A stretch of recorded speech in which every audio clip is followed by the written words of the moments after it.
The Crown Prosecution Service, in its infinite wisdom, did a study. In this study, they were trying to find out about the scourge of false rape accusations. And they found out that it's true. 2 to 6% of the time, when a woman says she's been raped, she's lying. That means that, what? 94 to 98% of the time, if a woman says she's been raped, she's telling the truth. Does anybody know what the conviction rate is for rape in London? Single digits. So think about that for a moment. My name is Emily Hunt, and I'm standing up here because about 2 years ago, I woke up naked in a hotel bed next to somebody I'd never seen before. Actually, I wasn't even really awake. I could feel this sheet on me, like raw silk. You know the way something feels both smooth and rough at the same time? And I knew it wasn't mine. And that was sort of the moment I realized something was a bit wrong. And I heard this voice laughing. And I woke up and I looked over my shoulder and I saw this man who I had literally never seen before. He was fully clothed and I was completely naked. And I felt fuzzy. I knew that something was wrong. I'd never felt that way before. Now, you don't know me. I do a lot with data for a living. So what did I do after this happened to me? I had a survey done because I'm me.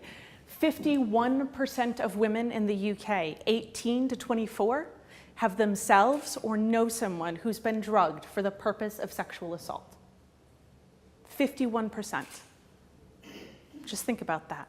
So it's not just me, I'm not the only one. So why am I actually standing up here? Well, I did everything right. The police were called immediately. They had my rapist, they had the room, they had me. But 4 months later, I got a letter from the Crown Prosecution Service telling me that they were not going to pursue the case, that they were not going to charge my rapist. Now, I don't know how familiar you are with criminal law here. You'd be surprised, I have learned quite a lot, given the accent, not from here. We've got this great thing here called private prosecution. That means that you, as a private individual, can take the place of the prosecution service. You can bring a case, and that means that a criminal, like a rapist, can go to jail, can be put on a sex offender list. You have that power. Now, here's the problem. It's expensive. It's very expensive.